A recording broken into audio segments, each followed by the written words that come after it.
diagram, you know, if you'd missed the volleyball side event finals, this was kind of what happened. And that's Falco, which is a blue character. This is Fox. That really does look like Falco. It does, yeah. You didn't have to say it, but I'm glad for the people who are, you know, maybe at home and don't have the same. It was pretty interesting if you didn't catch it. Yeah, that's kind of how it went down. Yeah. Seven. Yeah, I'm very excited to see it. Sounds familiar as well. I'm not entirely sure where they're from. Obviously they're East Coast, but I think I've seen them in one of the little Sheik chats. Been around before. Oh, okay. So definitely, they play the best color. It looked like. Which is green. Just green. Yeah. Oh yeah. Sorry, I see it now. Yeah, green is. I don't think. I think Sheik's one of the few characters who doesn't have a bad color, a single bad color. All of her costumes are really, really good. Yeah, I think there's very few costumes that I really don't like in Melee. Usually all pretty good. Melee's just a pretty good looking game. Yeah, I think I'm adamantly anti-White Marth, but I think that's pretty. I think it's played out at this point. I think it's starting to come back around. Bucket hats and also liking White Marth. So fashion is like that, absolutely. Yeah. And I mean, when Melee has been around for 20 years, you know, it's like we're getting nostalgic for the 90s. It's basically the 90s. So it comes around. Bringing back those low ride jeans and Rapper's gonna have GameCube controller giant necklaces. Yeah, chains, like Flav clogs, hype man necklaces. Y'all seen Flavor Flav's House of Love? I have best not. show of all time. I think I've seen some clips, but that's about it. Yeah, I might have seen some the supercuts or the combo videos, but I don't think I've ever actually seen a full episode from my time. Okay, and I think 7 was inspired by Kevin Spacey's character in the movie 7. Is he in there? Did I make that up? Shit, it's been so he's long. In there. He's got to be in there. Yeah, he's the weird guy, so that makes sense. Yeah, that checks out. Yeah. 7 actually a documentary. Well, a lot of people don't know that, but about MMG 7, the player one. And about how he's turned it around from his murderous ways to become a top 48 bracket regular. So shout outs to him. Really big turnaround. Honestly, one of the biggest glow ups in Melee history, if I were to say. Frank Underwood blow up. Seen one like that because I remember about I think it was 3 years ago when the first trailer came out for him, and he looked all right, but he seemed to be carried by a few of his other co-stars and stuff like that. But definitely is throughout the time filled out their repertoire of acting skills. Yeah, it was one of those movies where at first glance, obviously the lead role is going to be the star of the show, but upon a rewatch, you're kind of like, damn, he kind of got carried by this Sheik player, and it's how many times have we seen that in Melee? Kind of like Armada Android-esque. Yeah, very Armada. Armada kind of getting severely carried. Yeah, it's... You'd often notice, Android closing out the games, kind of leading the way, actually getting the job done there. Really just all around being the best player on the screen when all times. And this all ties back to, if you're not cheering for 7, we're not fans of you, because he's kind of, been going through it all. And Zealot was kind of just born into Melee. He's just been a grinder since day one, and there's no redemption there. There's no, why root for him when we have the people speak on the screen. Here we go. Okay. We are watching the stream currently. All right, we're back. Let's see what you see, people. Wow. Well, right off the bat, I feel the passion from both players just exuding. Yeah, really evident in the playstyle. I feel like when Zealot drills, it just does more damage, because it's strictly just more heart behind it. Cool. Yeah, for Zealot's drill, I call it an exuding instead of drilling. Because it is more of the passion or the vibe. It's not about the spacing or the percent or anything like that for him. Or even the L canceling. It's just he can L cancel vibes with heart. Yeah, it's super impressive. He's been one of the first players to kind of introduce that into the game. Looking forward to seeing how he does that against our good friend 7 here. Mm-hmm. Ooh, bot dodge. And there it is, the Exude Shine combo. We've seen numerous times out of Zealot here. It's kind of his bread and butter. Mm-hmm. Zealot working these refresh. Oh, that got reversed. All right. Wait. Yeah, nice. Close up the first stock. On the first half of that first stock, it seemed like Seven was getting a lot of mileage out of Nair out of shield. He was doing it pretty fast, so it didn't allow Zealot to get the pressure that he was getting. We got a little tech chase going on, so we have approximately 5 minutes to talk about whatever we want to. Yeah, take a break. Trey, is there any bullshit you wanted to say since we did a lot of that last game? Yeah, it's second place Shine is as a Sheik player. That's it. Yeah. That tech chase was over a lot quicker than I would have. But yeah, Zealot's been controlling the pace as you would expect to do. I think, okay, so he did Shine and Shield to kind of bait out the Nair, and then got away from it. So it didn't really lead to anything for either player, but I think he's kind of showing that he's getting on to how Seven wants to play the matchup. So yeah, this matchup changes so drastically by percents in just stage positioning, a lot more than certain other ones. Like in a Fox Ditto, for example, you have a lot of your similar combo trees opened up at a lot of the similar percents, and you can swing really fast. But like Sheik at this scenario with Fox at 0 is really rough. You're looking for those back airs and grabs to get him at about 30% when your tilts are going to start knocking down. Then it gets a lot easier. But depending on like who has center stage and whatnot, this matchup changes drastically. But I feel like you kind of spelled that out exactly, because it was at like 32% where Fox was like flying off stage. So the premonition. Do you know what's going to happen next also? Also, if you have pinball or Powerball numbers, also pinball numbers, that would be great. I would love those as well.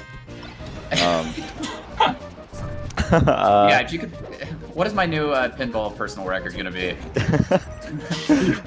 Pinball VR. Nice. Yeah, Zealot was able to get back last time, side being straight to ledge, and Seven was privy to it this time around. And just like, I mean, this was a pretty drastic turnaround from the first couple stocks to where we are now. I think after getting a couple of those really long tech chases and offstage punishes, Seven's maybe showing that he feels a lot more confident. Should be it. Yeah, clips him with the back air. Gets one more chance. Yeah, gets back. So Zealot's got to hold on to this one for dear life. Oh, hey, President with the up smash. Not just extra credit. You know, personally, I say you want to get 40 for extra credit, but he yeah. doubled it. So that's a whole assignment right there. Extra credit. He can show up. Yeah. He can not show up for the next week if he wanted to, and still move on to bracket. Coast, actually. And a week would be, I would say him taking 40% himself. So go ahead and get up to 80, and you're still fine. Actually, it's not a big deal. I really like Seven been showing like really proficient conversions off of down throws. Obviously, it's I think a lot of people would say that neutral and getting the opening grab is really hard for Sheik, especially if the Fox shows that they're like capable of drill shining your shield regularly. But yeah, definitely adapted really fast. Got his punishes where he had the opportunities and made him pay. So good stuff. Definitely need to make him count when you get him too, especially against a player like Zealot. Usually has really strong and clean punishes and reversals. Every time I played him in the matchup as well, and yeah, he's somebody you can take it back on you really quick if you give him that opening. Yeah. So we are going to Pokemon Stadium, Frozen Stadium, which we did clarify, or maybe the first game was just over so fast that we didn't see a transformation, which would have been really, really funny. Okay. I'm still, we're being told it's Frozen Stadium, but I am still kind of secretly hoping I see one transformation slip in there accidentally. Like, again, this is the April Fool's build, so that would be really funny if a never-before-seen transformation shows up, too. Like a floorless stadium would be really cool.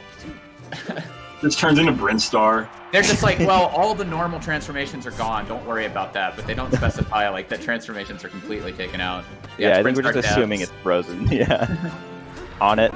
I'd be amazed if we got to see an animation of this stage turning into Brinstar Daps entirely. Yeah, that would be. Yeah, just it just a year of programming to get that to happen. But great tech. You'll have to see it again. Nice, go straight to ledge this time. And now he's in control of stage. Nice. Wow. Love the up throw back air. I love to see that turnaround where the tech, two techs led, to the stock actually switching there. That's what Melee's all about. Yeah, truly. There's no clutch. Not when I play it, that never happens for me, but for other people, that's what it's about. now that Clutch isn't on the screen, I'm starting to realize that I'm super reliant on players' tags to kind of tell their whole narrative for them, and there's not a lot that I can give into work with Seven and Zealot, but I'll try to make it up as I go, so bear with me. Well, we have the whole... All the times I I've feel seen bad about Zealot the play, Kevin Spacey narrative, but... really well to lead. He's kind of shown it right now, too. Because it started crumbling in game one when, after that one tech chase, it kind of brought the game even, and it seemed like Zealot started forcing things a lot more than he was before. This game, he's been doing the opposite. Yeah, you ultimately feel a little panicked if you're getting tech chase, like getting your rhythm broken up like that, trying to get back to neutral. For like sure. That. I think that's like one of the most frustrating things in Melee now. Just like not being able to play the game for extended periods of time and having to like pray that they drop their punish, but... Well, wobbling is good, but tech chasing is bad, so that's my yeah. Okay, it seems like Zealot has not like been super. Yeah, like you said, Trey. I think he's very good at like not getting more than he's guaranteed. He doesn't reach in too far, so it doesn't lead to chances for him to get like his combo broken or to get reversal. So just kind of plays it safe and takes the guaranteed damage, and then packs up the lead that way. It's very, very cool to see. That's all you got to do at this point. And Trey did foresee that Zealot was going to win this one, basically. Yeah, Trey basically said that. I'll take full credit. So if this is not evidence of bracket rigging, I don't know what is. If you have supported Allston Melee up to this point, continue to support Allston Melee. I'm just kidding. Yeah, we should say that these were all played 2 weeks ago. We're watching the footage. They wanted to time the tournament to seem like it was happening over a holiday weekend, so people would have more free time to watch. But this was played, I think it was actually in December, these sets. So, I was under the impression this was actually the last LAN tournament ever. Right. Yeah, and then we're deleting all of the Melee discs, and also the ISOs. We're just going to throw them all into the big dumpster, and we're gonna watch all tournaments and pretend they're new. Yeah, just landfill. And put a new coat of paint on it with some fresh commentary. That might as well be a new tournament. Yeah. We could relive like the classic sets with us three doing commentary, pretending that it's players like Zealot and Imagine we give them different combo, tags, but it's Clutch and Koyashi, and then we don't say wombo combo at all, and we kind of see where history would have gone if we were like, oh, that's kind of an interesting type of combo that happened. Very cool. Very cool. You don't see it. I've never seen that before. Not even a single time. Zealot's just not giving him any breathing room here. Oh, okay. Yeah, we'll take it. We'll take it back to neutral. Zealot's kind of in his volleyball bag right now. Although he was playing with Falco in that, so still very similar to the volleyball bag. It just shows that he doesn't pick based off of which character he likes more. He just kind of picks the best character, which a little dishonorable if you ask me. I wish that he would stick to his... Zealot is most definitely dishonorable.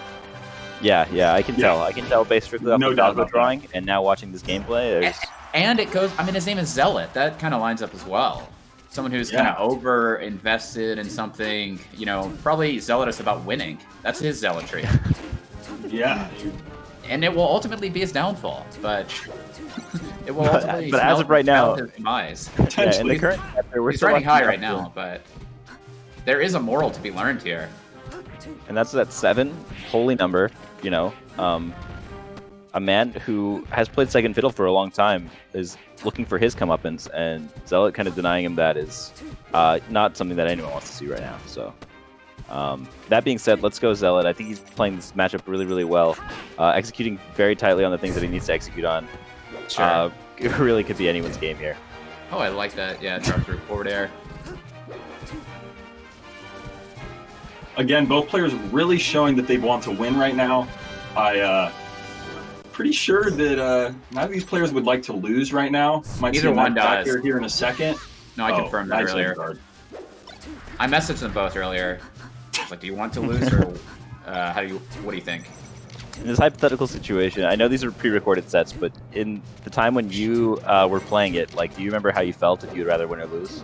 We're doing a little bit of a commentary later. It would be very helpful to have your insights. This little platform movement. What I was doing was playing the hops, but it might be too little too late. He's been working those full hops a lot this set, but hasn't really been getting punished for him much. Right. Yeah, Zealot's doing a really good job of keeping it at bay. I think that the FOD platform is making it a little harder for Sheik to kind of do the perfect needle and then fall off with an aerial to keep the pressure on. Maybe making it a little bit more difficult. He was looking pretty good with the movement on Stadium at least, so it's probably a go-to move for him. Yeah, Zealot's movement's looking real nice right now. Yeah, just kind of dash dancing on the precipice of getting hit.